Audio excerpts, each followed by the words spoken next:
Friends, welcome to my channel. Friends, ಇವತ್ತಿನ ಬ್ಲಾಗಲ್ಲಿ ಏನಪ್ಪ ಅಂದರೆ ಬ್ಲಾಗ್ ಕಮ್ Q&A ವಿಡಿಯೋ ಥರ ಮಾಡೋಣ ಅಂತ ಅಂದ್ಕೊಂಡಿದ್ದೀನಿ. ಸೊ ಯಾಕೆಂದರೆ ನಾನು Q&A ಮಾಡಿ ಆಲ್ಮೋಸ್ಟ್ ಮೋರ್ ದೆನ್ 1 ಇಯರ್ ಆಯಿತು ಅಂತ ಹೇಳ್ಬೋದು. ಸೊ ಎವ್ರಿ ಇಯರ್ ನಾನು ಕಮೆಂಟ್ಸಲ್ಲಿ ಬರೋ ಕೆಲವೊಂದು ಪ್ರಶ್ನೆಗಳು ತಗೊಂಡು ಅದನ್ನು Q&A ವಿಡಿಯೋ ಥರ ಮಾಡ್ತಾಯಿದ್ದೆ. ಸೊ ಅದಕ್ಕೆ ಇವತ್ತು ಮಾಡೋಣ ಅಂದ್ಬಿಟ್ಟು ನಾನು ಸ್ಟಾರ್ಟ್ ಮಾಡಿದ್ದೀನಿ. ಬಟ್ ಯಾವಾಗಲೂ ಒಂದು ಕಡೆ ಕುತ್ಕೊಂಡು Q&A ವಿಡಿಯೋ ನಾನು ಆ ಥರ ಮಾಡ್ತಿದ್ದೆ. ಬಟ್ ಈ ಸರಿ ಏನಂದರೆ ನಾನು ರೆಗ್ಯುಲರ್ ಕೆಲಸ ಮಾಡಿಕೊಂಡು ವ್ಲಾಗ್ ಜೊತೆ ನಿಮ್ಮ ಪ್ರಶ್ನೆಗಳಿಗೆ ನಾನು ಉತ್ತರ ಕೊಡೋದು. ಸೊ ಫ್ಯಾನ್ ಬರ್ತಾ ಇದೆ. ಸೊ ಇವಾಗ ಜಸ್ಟ್ ಎದ್ದೆ, ಅದಕ್ಕೆ ಕಣ್ಣೆಲ್ಲ ಒಂಥರ ಇದೆ. ಎದ್ದು ಸ್ನಾನ ಮುಗಿಸಿ ಸ್ವಲ್ಪ ಕ್ರೀಮ್ ಗೀಮೆಲ್ಲ ಹಚ್ಕೊಂಡು ಹೋಗೋಣ ಅಂತ. ಓಕೆ, ಫಸ್ಟ್ ಪ್ರಶ್ನೆ ತೊಗೊಂಬಿಡೋಣ.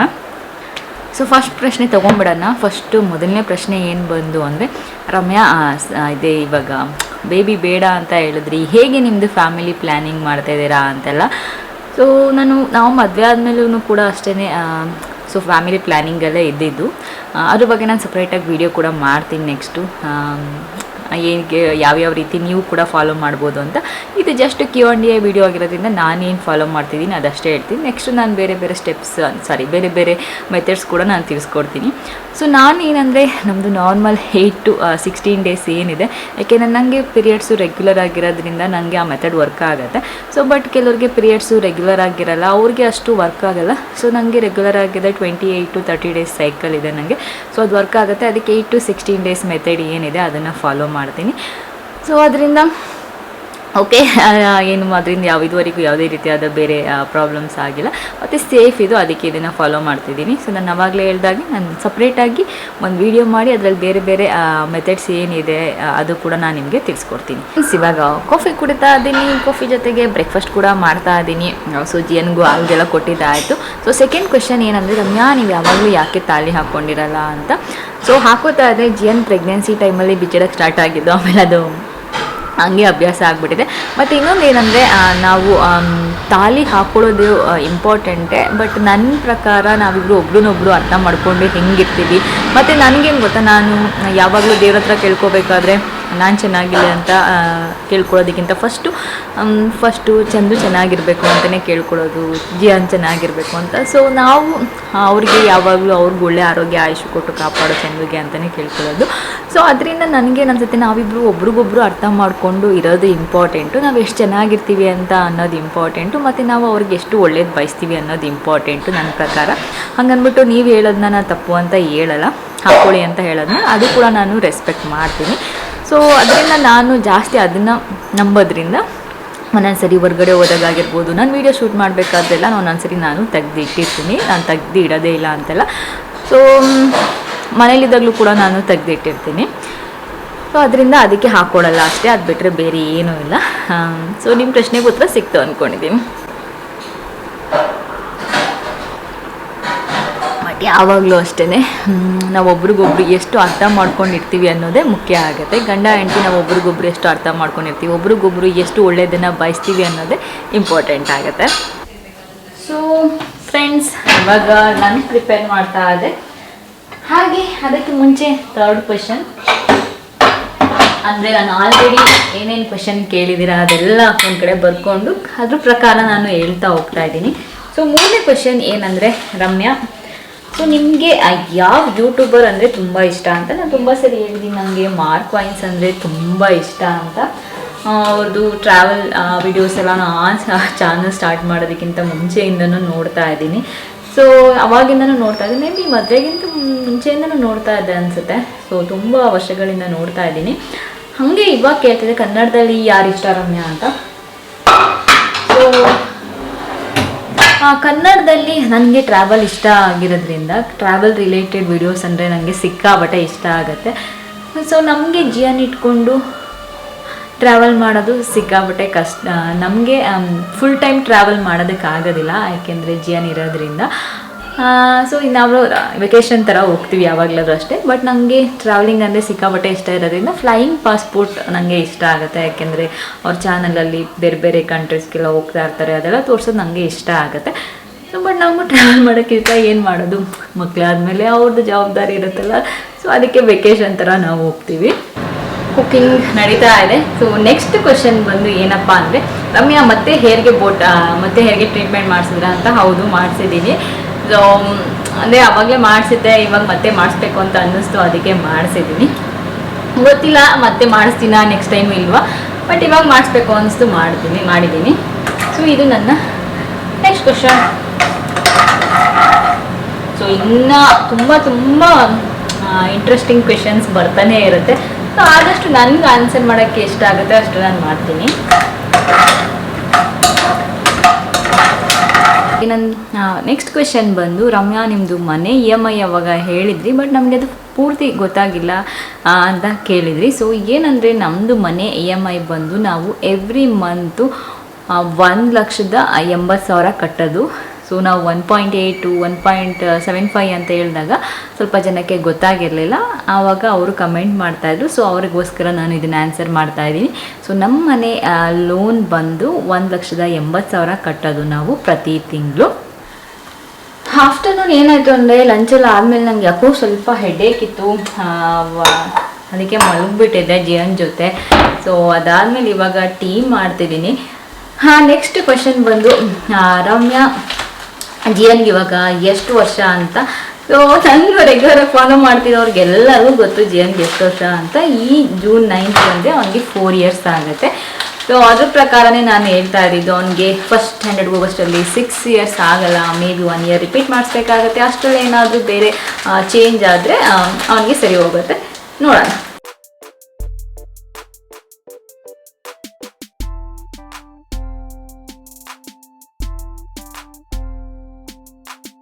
ಇವಾಗ ಜಿಯನ್ಗೆ ಸ್ನಾನ ಮಾಡ್ಸೋಣ ಅಂದ್ಬಿಟ್ಟು ಕರ್ಕೊಂಡು ಬಂದೆ, ಮೇಲೆ ಕರ್ಕೊಂಡು ಹೋಗಬೇಕು.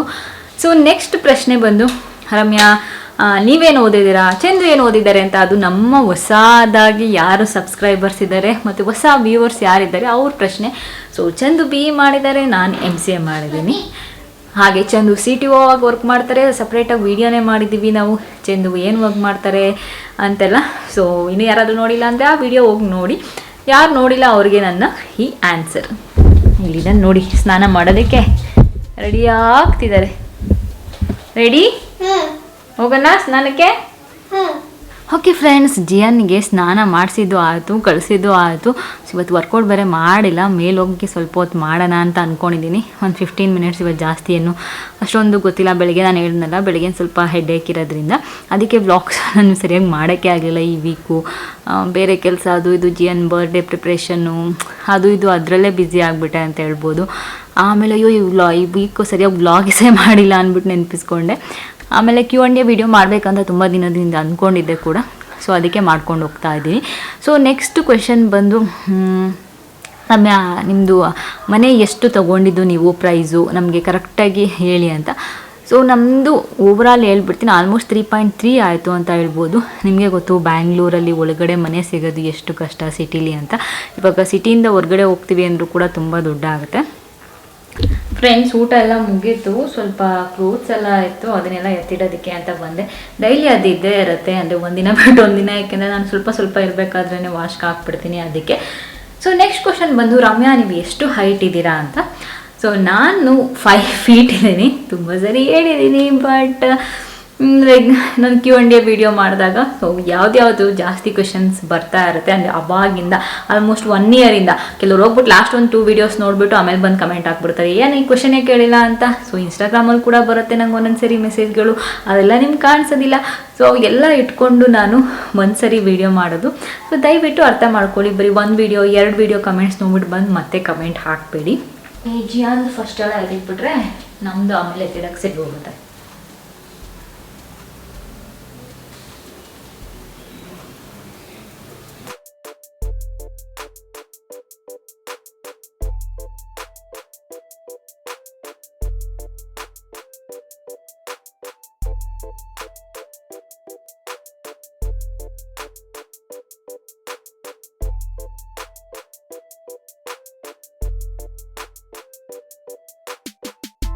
ಓಕೆ ಫ್ರೆಂಡ್ಸ್, ಹೊಟ್ಟೆಗೆ ಸುಸ್ತಾಗ್ತಿದೆ ಕೆಲಸಗಳೆಲ್ಲ ಮಾಡಿ ಮಾಡಿ, ಯಾಕೆಂದರೆ ಬರ್ಡೇ ಅಲ್ವಾ.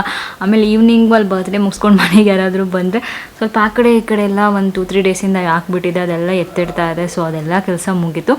ಸೊ ಇವಾಗ ಏನು ಮಲ್ಕೊಳ್ಳೋಕೆ ಮುಂಚೆ ಏನು ಉಳಿದಿರೋ ಕ್ವೆಶನ್ಸ್ ಎಲ್ಲ ಹಾಗೆ ಆನ್ಸರ್ ಮಾಡ್ಬಿಟ್ಟು ಮಲ್ಕೊಳ್ಳೋಣ ಅಂದ್ಬಿಟ್ಟು ಸೊ ತೊಗೊಂಡೆ ಕುತ್ಕೊಂಡು ಆರಾಮಾಗಿ ಮಾತಾಡೋಣ ಅಂತ. ಅದಕ್ಕಿಂತ ಹೆಂಗೆ ಚೆನ್ನಾಗಿರುತ್ತೆ. ಓಕೆ, ನೆಕ್ಸ್ಟ್ ಕ್ವೆಶನ್ ಬಂದು, ರಮ್ಯಾ, ನಿಮಗೆ ಯೂಟ್ಯೂಬ್ ಬಿಟ್ಟು ಬೇರೆ ಏನು ಮಾಡಬೇಕು ಅಂತ ಇಷ್ಟ ಇದೆ ಲೈಫಲ್ಲಿ? ನೆಕ್ಸ್ಟ್ ಏನು ಯೂಟ್ಯೂಬ್ ಆದಮೇಲೆ ಅಂತ. ಸೊ ನನಗೆ ಯೂಟ್ಯೂಬ್ ಬಿಟ್ಟು ಫಸ್ಟು ನನಗೇನು ಬೇರೆ ಹೊರ್ಗಡೆ ಹೋಗಿ ವರ್ಕ್ ಮಾಡೋಕ್ಕೆ ಅಷ್ಟೊಂದು ಇಷ್ಟ ಇರಲಿಲ್ಲ. ಯಾವಾಗಲೂ ಹೌಸ್ ವೈಫ್ ಆಗಿರಬೇಕು ಅಂತಲೇ ಜಾಸ್ತಿ ಇಷ್ಟ. ಸೊ ನೆಕ್ಸ್ಟು ಕೂಡ ಅಷ್ಟೇ, ನಾನು ಯೂಟ್ಯೂಬ್ ಆದಮೇಲೆ ನಾನು ಏನಾದರೂ ಬೇರೆ ಮಾಡ್ತೀನಿ ಅಂದರೆ ಏನಾದರೂ ಬಿಸ್ನೆಸ್ ಮಾಡಬೇಕಂತ ನನಗೆ ತುಂಬ ಇಷ್ಟ ಇದೆ. ಸೊ ನೋಡೋಣ ಏನಾಗುತ್ತೆ ಅಂತ. ಸೊ ಏನಾದರೂ ಫ್ಯಾಷನ್ ಇದರಲ್ಲಿ ಏನಾದರೂ ಮಾಡಬೇಕು, ನನಗೇನು ಬ್ಯೂಟಿ ಫ್ಯಾಷನ್ ಏನು ಇಂಟ್ರೆಸ್ಟ್ ಇದೆ ಅದರಲ್ಲೇ ಏನಾದರೂ ಮಾಡಬೇಕು ಅಂತ ಅಂದ್ಕೊಂಡಿದ್ದೀನಿ. ಸೊ ಮಾಡಿದಾಗ ಖಂಡಿತ ನಾನು ನಿಮಗೆ ಇನ್ಫಾರ್ಮ್ ಮಾಡ್ತೀನಿ.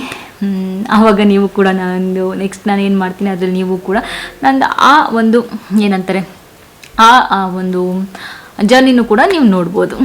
ಇನ್ನೊಂದು, ಜಿಯನ್ ಯಾವ ಸ್ಕೂಲ್ಗೆ ಸೇರಿಸ್ಬೇಕು ಅಂತ ಅಂದ್ಕೊಂಡಿದ್ದೀರಾ ಅಂತ. ಸೊ ಸದ್ಯಕ್ಕೆ ಜಿಯನ್ನ ಇದೇ ಸ್ಕೂಲಿಗೆ ಸೇರಿಸ್ಬೇಕು ಅದೇ ಸ್ಕೂಲಿಗೆ ಸೇರಿಸ್ಬೇಕಂತ ಇನ್ನೂ ಏನೂ ಅಂದ್ಕೊಂಡಿಲ್ಲ. ಅಥವಾ CBSEಗೆ ಸೇರಿಸ್ಬೇಕಾ, ICSEಗೆ ಸೇರಿಸ್ಬೇಕಾ, IBಗೆ ಸೇರಿಸ್ಬೇಕಾ, ಅದು ಇನ್ನೂ ಐಡಿಯಾ ಇಲ್ಲ. ಈ ವರ್ಷ ಸ್ವಲ್ಪ ನೋಡಿ ಎಲ್ಲ ತಿಳ್ಕೊಂಡು ಆಮೇಲೆ ಫಸ್ಟ್ ಸ್ಟ್ಯಾಂಡರ್ಡಿಂದ ಯಾವುದಕ್ಕೆ ಸೇರಿಸಿದ್ರೆ ಒಳ್ಳೆಯದು ಅಂತ ಅನಿಸುತ್ತೆ, ಅದಕ್ಕೆ ಸೇರಿಸೋಣ ಅಂತ ಅಂದ್ಕೊಂಡಿದ್ದೀವಿ. ಯಾಕೆಂದರೆ ಇವಾಗ June 1ಗೆ 6 years ಆಗಬೇಕಂತ ಇದೆ. ಜಿಯನ್ಗದು ಆಗೋದಿಲ್ಲ. ಅಕಸ್ಮಾತ್ ಏನಾದರೂ ರೂಲ್ಸ್ ಚೇಂಜ್ ಆದರೆ ಗೊತ್ತಿಲ್ಲ ಆಗುತ್ತಾ ಇಲ್ವಾ ಅಂತ. ಆದರೆ ನೋಡೋಣ ಅಂದ್ಬಿಟ್ಟು ಸೊ ಸದ್ಯಕ್ಕೆ ಇದೇ ಸ್ಕೂಲಲ್ಲಿ ಹೋಗ್ತಾ ಇರಲಿ ಅಂತ ಅಂದ್ಕೊಂಡಿದ್ದೀವಿ. ನೆಕ್ಸ್ಟು ರಮ್ಯಾ, ನೆಕ್ಸ್ಟ್ ವೆಕೇಷನ್ ಯಾವಾಗ, ಎಲ್ಲಿ ಹೋಗ್ತಿದ್ದೀರಾ ಅಂತ. ಸೊ ಖಂಡಿತ ಇನ್ಫಾರ್ಮ್ ಮಾಡ್ತೀನಿ ನಾನು ಹೋದಾಗ. ಸದ್ಯಕ್ಕೆ ಏನೂ ಇಲ್ಲ. ಸೊ ನಾನು ನೆಕ್ಸ್ಟ್ ವೆಕೇಷನ್ ಯಾವಾಗ ಹೋಗ್ತಿರ್ತೀನಿ ಅವಾಗ ನಿಮಗೆ ಗೊತ್ತಾಗುತ್ತೆ. ಯಾಕೆಂದರೆ ಖಂಡಿತ ನಾನು ವ್ಲಾಗ್ಸ್ ಅಂತೂ ಮಾಡ್ತೀನಲ್ವ, ಅದಕ್ಕೆ ಹೋಗಲೇಬೇಕು ಅಂದ್ಕೊಂಡಿರೋ ಡೆಸ್ಟಿನೇಷನ್ ಯಾವುದು, ಎಲ್ಲಿ ಹೋಗಬೇಕು ಅಂತ ನಿಮ್ಗೆ ಜಾಸ್ತಿ ಇಷ್ಟ ಅಂತ. ಸೊ ನನಗೆ ತುಂಬ ಇದ್ದಿದ್ದು ಅಂದರೆ ಸ್ವಿಟ್ಜರ್ಲ್ಯಾಂಡ್ಗೆ ಹೋಗ್ಬೇಕಂತ. ಸೊ ಅದು ಹೋಗಿದ್ದೆ, ನೀವೆಲ್ಲ ನೋಡಿದ್ದೀರ ವ್ಲಾಗ್. ಸೊ ಅದಾದಮೇಲೆ ನನಗೆ ಜಪಾನ್ಗೆ ಹೋಗ್ಬೇಕಂತ ಸಿಕ್ಕಾಪಟ್ಟೆ ಇಷ್ಟ ಇದೆ. ನೋಡೋಣ ಅದು ಯಾವಾಗ ಆಗುತ್ತೆ ಅಂತ. ಯಾಕೆಂದರೆ ನಾನು ಅಲ್ಲಿ ಹೋಗಿ ಒಂದ್ಸರಿ ಅದು ಎಕ್ಸ್ಪೀರಿಯನ್ಸ್ ಮಾಡಬೇಕಂತ ಇಷ್ಟ ಇದೆ. ಯಾವಾಗ ಆಗುತ್ತೆ ಸೊ ಲೈಫಲ್ಲಿ ಎಲ್ಲದಕ್ಕೂ ಟೈಮ್ ಬರಬೇಕಲ್ವ. ಸೊ ಟೈಮ್ ಬಂದಾಗ ಖಂಡಿತ ಅದಾಗುತ್ತೆ. ಇನ್ನು ಕೆಲವೊಂದು ಪ್ರಶ್ನೆಗಳು, ಯಾವಾಗಲೂ ಹೇಗೆ ಎನರ್ಜೆಟಿಕ್ ಆಗಿರ್ತೀರಾ ಅಥವಾ ಯಾವಾಗಲೂ ಹಿಂಗೆ ಇರ್ತೀರಾ ಅಂತ. ಖಂಡಿತ ಇಲ್ಲ, ಯಾವಾಗಲೂ ನಾನು ಹಿಂಗೆ ಇರೋದಿಲ್ಲ. ಯಾಕೆಂದರೆ ನಾನು ಮನುಷ್ಯಲೇ ಅಲ್ವಾ, ನನಗೂ ಬೇಜಾರಾಗುತ್ತೆ. ಇವತ್ತು ಹಾಗೇನೆ ಬೇಜಾರಾಗ್ತಾ ಇದೆ, ಬಟ್ ನಾನು ವ್ಲಾಗ್ ಮಾಡಬೇಕು. ಯಾಕೆಂದರೆ ನಂದು ಅದು ಕೆಲಸ ಬಿಡೋಕ್ಕಾಗಲ್ಲ. ಸೊ ಅದಕ್ಕೆ ನಾನು ಮಾಡ್ತಾ ಇದ್ದೀನಿ. ಬಟ್ ಬೇಜಾರು ನನಗೂ ಖಂಡಿತ ಆಗುತ್ತೆ ಎಷ್ಟೊಂದು ಸರಿ. ಅದಾದಮೇಲೆ ನೆಕ್ಸ್ಟು, ಏನು ಯೋಚನೆನೇ ಬರಲ್ವಾ ನಿಮಗೆ ಅಂತ. ಖಂಡಿತ ಯೋಚನೆಗಳಿದ್ದೇ ಇರುತ್ತೆ. ಮನೆ ಲೋನ್ ಇದೆ ಅಂತ ಯೋಚನೆ ಇದೆ. ಮತ್ತು ನಾವು ಪ್ರತಿ ತಿಂಗಳು ಹೆಂಗೆ ಸೇವ್ ಮಾಡಬೇಕು, ಮನೆ ಲೋನ್ ಕಟ್ಟೋದು ಹೆಂಗೆಲ್ಲ ಬ್ಯಾಲೆನ್ಸ್ ಮಾಡಬೇಕು. ಕೇಳ್ತಾ ಇರ್ತೀರ ಟ್ರಾವೆಲಿಂಗ್ ಹೆಂಗೆ ಸೇವ್ ಮಾಡ್ತೀರಾ ಅಂತ. ಅದ್ರ ಬಗ್ಗೆ ಖಂಡಿತ ನಾನು ಒಂದ್ಸರಿ ಡೀಪಾಗಿ ಹೇಳ್ತೀನಿ. ಅದ್ರ ಬಗ್ಗೆ ಖಂಡಿತ ಡೀಟೇಲಾಗಿ ಹೇಳ್ತೀನಿ ನಾನು. ಹೇಗೆ ನಾವು ಸೇವ್ ಮಾಡ್ತೀವಿ, ಮಂತ್ಲಿ ಎಷ್ಟು ಖರ್ಚಾಗುತ್ತೆ ನಮಗೆ, ಯಾವ ರೀತಿ ಎಲ್ಲ ಮೇಂಟೈನ್ ಮಾಡ್ತೀವಿ, ಮನೆ ಲೋನು ಎಲ್ಲ ಅಂತ. ಸೊ ಖಂಡಿತ ಅದ್ರ ಬಗ್ಗೆ ಒಂದ್ಸರಿ ಚೆಂದ ಕೂರಿಸ್ಕೊಂಡು ಅವ್ರು ನನಗಿಂತ ಇನ್ನೂ ಚೆನ್ನಾಗಿ ಎಕ್ಸ್ಪ್ಲೈನ್ ಮಾಡ್ತಾರೆ. ಸೊ ಅವ್ರು ಕೂರಿಸ್ಕೊಂಡು ಖಂಡಿತ ಅದ್ರ ಬಗ್ಗೆ ವಿಡಿಯೋ ಮಾಡ್ತೀನಿ. ಸೊ ಪ್ರತಿ ಇರುತ್ತೆ ಅದು ನಮಗೂ ಕೂಡ ಹೇಗೆ ಏನು ಅಂತ. ಯಾಕೆಂದರೆ ಲೋನ್ ಇದೆಯಲ್ಲ, ಅದರಿಂದ ಮನೆ ತೊಗೊಳ್ಳೋದು ಸುಲಭ, ಲೋನ್ ಹಾಕ್ಸ್ಕೊಳ್ಳೋದು ಸುಲಭ. ಬಟ್ ಆಮೇಲೆ ಅದ್ರದ್ದು ಗೊತ್ತಾಗ್ತಾ ಹೋಗುತ್ತೆ. ಯಾಕೆಂದರೆ 1 ವರ್ಷಕ್ಕೆ ಜಸ್ಟ್ ಒಂದು 2-3 lakhs ಅಷ್ಟೇ ಅಸಲು ಅಂತ ಏನು ಹೇಳ್ತೀವಿ ಅದಕ್ಕೆ ಹೋಗಿರುತ್ತೆ. ಬೇರೆ ಎಲ್ಲ ಬಡ್ಡಿಗೆ ಹೋಗ್ತಾ ಇರುತ್ತೆ. ಸೊ ಅದರಿಂದ ಮತ್ತು ಚಂದು, ನೀವು ಜಗಳ ಆಡಲ್ವಾ ಅಂತ. ಖಂಡಿತ ಆಡ್ತೀವಿ, ಇಬ್ಬರು ಕಿತ್ತಾಡ್ತೀವಿ ಒಂದೊಂದ್ಸರಿ. ಬಟ್ ಅದು ಕ್ಯಾಮ್ರಾ ಆನ್ ಮಾಡ್ಕೊಂಡು ಕಿತ್ತಾಡೋಕ್ಕಾಗಲ್ಲ ಅಲ್ವಾ. ಕ್ಯಾಮ್ರಾ ಇಲ್ಲದಿದ್ದಾಗ ಕಿತ್ತಾಡ್ತೀವಿ. ಆವಾಗ ನಾನು ಕೋಪ ಮಾಡ್ಕೊತೀನಿ, ಅವರು ಕೋಪ ಮಾಡ್ಕೊತಾರೆ. ನಾನು ಹೋಗಿ ಕೋಪ ಮಾಡಿಕೊಂಡು ಹತ್ಕೊಂಡು ಮಲ್ಕೊಂಡ್ಬಿಡ್ತೀನಿ. ಬಂದು ಅವರೇ ಸಮಾಧಾನ ಮಾಡ್ತಾರೆ. ಸೊ ಒಂದೊಂದ್ಸರಿ ಅವರೇನಾದ್ರು ಕೋಪ ಮಾಡ್ಕೊಂಡಾಗ ನಾನು ಸಮಾಧಾನ ಮಾಡ್ತೀನಿ. ಬಟ್ ನಾನು ಸ್ವಲ್ಪ ಕಡಿಮೆನೇ. ಯಾಕೆಂದರೆ ಅವ್ರು ಹೇಳ್ತಿರ್ತಾರೆ, ಇನ್ನು ಚೈಲ್ಡ್ ಥರ ಆಡೋದು ಜಾಸ್ತಿ ನೀನು ಅಂತ. ಸೊ ಏನು ಮಾಡೋಕ್ಕಾಗಲ್ಲ. ಅದು ಏನಾಯಿತು ಅಂದರೆ, ನನಗೆ ಚಿಕ್ಕ ವಯಸ್ಸಿಂದನೂ ಅಷ್ಟೇ ನಮ್ಮ ಮನೇಲಿ ಸ್ವಲ್ಪ ಹಾಗೆ ಬೆಳೆಸ್ಬಿಟ್ಟಿದ್ರು. ಏನಾದರೂ ಆದರೆ ಬೇಗ ನಾನು ಹಠ ಮಾಡೋದು ಜಾಸ್ತಿ, ಕಾಂಪ್ರಮೈಸ್ ಆಗ್ತಿರ್ಲಿಲ್ಲ. ಸೊ ಇವಾಗ ಸ್ವಲ್ಪ ಜೀವನ ಹುಟ್ಟಿದ ಮೇಲೆ ಕಡಿಮೆ ಆಗಿದೆ ಅಂತ ಹೇಳ್ಬೋದು ಹಠ ಎಲ್ಲ. ಫಸ್ಟ್ ಇನ್ನೂ ಜಾಸ್ತಿ ಹಠ ಮಾಡ್ತಾಯಿದ್ದೆ. ಇವಾಗ ಕಡಿಮೆ ಆಗಿದೆ. ಬಟ್ ಏನೇ ಜಗಳ ಆಗಲಿ ನಾನು ಮಾತಾಡಿದೆ ಅಂತಿರಲ್ಲ, ಚಂದು ಅದು ಹೇಳ್ತಾ ಇರ್ತಾರೆ. ಯಾಕೆಂದರೆ ನಂಗೊಂದು ಹಾಫ್ ಆನ್ ಅವರ್ ಮಾತಾಡದೆ ಇರೋದೇ ಇಲ್ಲ ನಾನು. ಇವಾಗಿನ ಕ್ಯಾಮ್ರಲ್ಲಿ ಮಾತಾಡ್ತಿರ್ತೀನಿ, ನಂಗೆ ಮಾತಾಡ್ತಾನೇ ಇರಬೇಕು. ಸೊ ಕೋಪ ಮಾಡಿಕೊಂಡು ಒಂದು ಹಾಫ್ ಆನ್ ಅವರ್ ಮಾತಾಡದೆ ಸೈಲೆಂಟಾಗಿದ್ರು ನಂಗೆ ಆಗಲ್ಲ. ಚಂದು ಇರ್ತಾರೆ, ನಂಗೆ ಒಂದು ಅರ್ಧ ಗಂಟೆ ಸೈಲೆಂಟಾಗಿ ಇರೋಕ್ಕೆ ಬಿಡಲ್ಲ ನೀನು ಕೋಪ ಮಾಡ್ಕೊಂಡಿದ್ರು. ಆಮೇಲೆ ಮಾತಾಡಲೇಬೇಕು ನೀನು, ನಿನ್ನ ಕೈಲಿ ಇರೋಕ್ಕಾಗಲ್ಲ ಬಿಡು ಮಾತಾಡಿದೆ ಅಂತ. ಸೊ ಒಂದು ಸೈಡ್ ನಾನು ನಿಮ್ಮ ಜೊತೆ ಮಾತಾಡಲ್ಲ ಇನ್ಮೇಲೆ ಅಂತ. ಬಟ್ ನಾನು ಇರೋದಿಲ್ಲ ಹಾಗೆ ನಾನು. ಓಕೆ, ನೆಕ್ಸ್ಟ್ ನನ್ನ ಫೇವ್ರೆಟ್ ಈ ಕೆಲವೊಂದು ನಂದು ಶೇರ್ ಮಾಡ್ತಾ ಇದ್ದೀನಿ ನಾನು. ಕೆಲವೊಂದು ಕ್ವೆಶನ್ಸ್ ನೀವು ಬಂದಿರೋದೆಲ್ಲ ಇವಾಗ ನಾನು ಆನ್ಸರ್ ಮಾಡಿದ್ದೀನಿ. ಇವಾಗ ಕೆಲವೊಂದು ಕ್ವೆಶನ್ಸ್ ನಾನು ನಿಮ್ಮ ಹತ್ರ ಶೇರ್ ಮಾಡ್ತಾ ಇದ್ದೀನಿ. ಏನಂದರೆ ನಿಮ್ಮ ಫೇವ್ರೆಟ್ ಬಟ್ಟೆ ಬ್ರ್ಯಾಂಡ್ ಯಾವುದು? ಸೊ ನನ್ನ ಫೇವ್ರೇಟ್ ಬಟ್ಟೆ ಬ್ರ್ಯಾಂಡ್ ಅಂತ, ಬಟ್ಟೆಗಳು ಎಲ್ಲಿ ತೊಗೊತೀರಾ, ನೈಟ್ ಸೂಟ್ಗಳು ಚೆನ್ನಾಗಿರ್ತದೆ ಅಂತೆಲ್ಲ. ನೈಟ್ ವೇರ್ಸ್ ಎಲ್ಲ ನಾನು ಒಂದೇ ಕಡೆ ತೊಗೋತೀನಿ ಅಂತಿಲ್ಲ. ಆನ್ಲೈನಲ್ಲಿ ಏನಾದರೂ ಚೆನ್ನಾಗಿ ಇಷ್ಟ ಆದರೆ ಆನ್ಲೈನಲ್ಲಿ ತೊಗೋತೀನಿ, ಇಲ್ಲ ಹೊರಗಡೆ ಶಾಪಿಂಗ್ ಹೋದಾಗ ಇಷ್ಟ ಆದರೆ ಅಲ್ಲಿ ತೊಗೊತೀನಿ. ಹಾಗೆ ಫೇವ್ರೇಟ್ ಬಟ್ಟೆ ಬ್ರ್ಯಾಂಡ್ ಅಂದರೆ ನನಗೆ ಝಾರಾ ಸಿಕ್ಕಾಬಟ್ಟೆ ಇಷ್ಟ. ಯಾಕೆಂದರೆ ನನಗೆ ಅವ್ರದ್ದು ಪ್ಯಾಂಟ್ಸು ಟಾಪ್ಸ್ ಎಲ್ಲ ಸಿಕ್ಕಾಬಟ್ಟೆ ಇಷ್ಟ ಆಗುತ್ತೆ. ಝಾರಾ ಇಷ್ಟ, H&M ಇಷ್ಟ. ಸೊ ಅವೆರಡನ್ನೇ ಜಾಸ್ತಿ ನಾನು ಶಾಪ್ ಮಾಡೋದು. ಅದು ಬಿಟ್ಟರೆ ಇವಾಗ ಝೂಡಿಯೋ ಸಖತ್ ಇಷ್ಟ ಆಗುತ್ತೆ. ಅದರಲ್ಲೂ ಝೂಡಿಯೋಲಿ ನನಗೆ ಅವ್ರದ್ದು ನಂದು ಎತ್ನಿಕ್ ಡ್ರೆಸ್ ಬರುತ್ತೆ ಆಯಿತಾ, ಅದು ನಂಗೆ ಸಿಕ್ಕಾಬಟ್ಟೆ ಇಷ್ಟ ಆಗುತ್ತೆ. ಸೊ ಹಾಗೆ ನಂಗೆ ಎಲ್ಲಿ ಇಷ್ಟ ಆಗುತ್ತೆ ಅಲ್ಲಿ ತೊಗೋತಾ ಇರ್ತೀನಿ. ಇಷ್ಟು ನಾನು ನಿಮ್ಮೆಲ್ಲರಿಗೂ ಒಂದು ಕ್ವೆಶನ್ ಕೇಳ್ತಾ ಇದ್ದೀನಿ. ನಿಮ್ಮ ಲೈಫಲ್ಲಿ ಯಾರು ಸುಳ್ಳೇ ಹೇಳಿಲ್ವಾ? ಯಾರಾದರೂ ಹಾಗಿದ್ರೆ, ನಾವು ಯಾವತ್ತೂ ಸುಳ್ಳೇ ಹೇಳಿಲ್ಲ ಅಂತ ಯಾರಾದರೂ ಇದ್ದರೆ ನಂಗೆ ಕಮೆಂಟ್ ಮಾಡಿ ಹೇಳಿ. ಯಾಕೆಂದರೆ ನಾನು ಅದನ್ನು ತಿಳ್ಕೊಬೇಕು ಅಂತ ತುಂಬ ದಿನದಿಂದ ಅನ್ಕೋತಾನೆ ಇದ್ದೀನಿ. ನಾನು ಚಂದು ಹೆಂಗೆ ಅಂದರೆ ಆದಷ್ಟು ಅವಾಯ್ಡ್ ಮಾಡ್ತೀವಿ ನಾವಿಬ್ರು ಸುಳ್ಳು ಹೇಳೋದೆಲ್ಲ. ಬಟ್ ಒಂದೊಂದು ಸರಿ ಏನಾಗ್ಬಿಡುತ್ತೆ ಅಂದರೆ ಬೇರೆ ವಿಧಿ ಇಲ್ಲದೆ ಹೇಳಬೇಕಾಗತ್ತೆ. ಸೊ ಅವಾಗ ಸಿಕ್ಕಾಪಟ್ಟೆ ಬೇಜಾರು ಮಾಡ್ಕೊತೀವಿ. ಅದರಿಂದ ನಮಗೇನಾದರೂ ಬ್ಯಾಡ್ ಆಗ್ಬೋದು, ಆ ಥರದ್ದೆಲ್ಲ ನಮಗೆ ಬರುತ್ತೆ, ನನಗೆ ಚಂದುಗೆ ಇಬ್ಬರಿಗೆ. ಸೊ ಅದಕ್ಕೆ ನಾವೇನು ಮಾಡ್ತೀವಿ ಅಂದರೆ ನಾವು ಜಾಸ್ತಿ ಸುಳ್ಳು ಹೇಳೋಕ್ಕೆ ಹೋಗಲ್ಲ. ಅಕಸ್ಮಾತ್ ಬೇರೆ ಏನಾದರೂ ಹೇಳಲೇಬೇಕಾಗಿದ್ದ ಪರಿಸ್ಥಿತಿ ಬಂದಾಗ ಹೇಳ್ತೀವಿ. ಬಟ್ ಅದಾದಮೇಲೆ ಸಿಕ್ಕಾಪಟ್ಟೆ ಒಂದು 3-4 ಡೇಸ್ ತುಂಬ ಯೋಚನೆ ಮಾಡ್ತೀವಿ ಅದ್ರ ಬಗ್ಗೆ ಏನಾದರೂ ಆಗ್ಬೋದು ಅಂತ. ಸೊ ನಾವು ಹಾಗೆ, ನೀವು ಹೆಂಗೆ, ಯಾರಾದರೂ ಏನೇನು ಸುಳ್ಳು ಹೇಳಿದ್ರಾ ನನಗೆ? ನಾವು ಸುಳ್ಳು ಹೇಳಿಲ್ಲ ಅಂತ ಯಾರಾದರೂ ಇದ್ದರೆ ನಂಗೆ ಕಮೆಂಟ್ ಮಾಡಿ ಹೇಳಿ. ನಾವು ಸುಳ್ಳು ಹೇಳಿಲ್ಲ ಅಂತ ಹೇಳಿದ್ರೆ, ಓ ರಮ್ಯಾ ನಾವು ಹೇಳಿದ್ದೀವಿ ಎಷ್ಟೊಂದು ಸರಿ ಅಂತ ಕಮೆಂಟ್ ಮಾಡಿ ಹೇಳಿ. ಸೊ ಓಕೆ, ಮತ್ತು ಹೇರ್ ಟ್ರೀಟ್ಮೆಂಟು ಮಾಡಿಸಿದ್ದೀನಿ ಅಂತ ಹೇಳಿದೆ. ಇದು ಆಲ್ಮೋಸ್ಟ್ ಇವಾಗೂ ಕೂಡ ಅಷ್ಟೇ ಆಯಿತು, 10,000 ರೂಪೀಸ್ ಆಯಿತು. ಜೇನ್ ಬರ್ತಡೇ ಎಲ್ಲ ಬಂತಿತ್ತಲ್ಲ, ಅದಕ್ಕೆ ಮಾಡಿಸ್ಕೊಂಡಿದ್ದೀನಿ. ಸೊ ಓಕೆ, ಇವತ್ತಿನ ವ್ಲಾಗ್ ನಾನು ಇಲ್ಲಿಗೆ ಎಂಡ್ ಮಾಡ್ತಾಯಿದ್ದೀನಿ. ಸೊ ಮತ್ತೆ ಮುಂದಿನ ವ್ಲಾಗಲ್ಲಿ ಸಿಗ್ತೀನಿ. ಅಲ್ಲಿವರೆಗೂ ನಮಸ್ಕಾರ.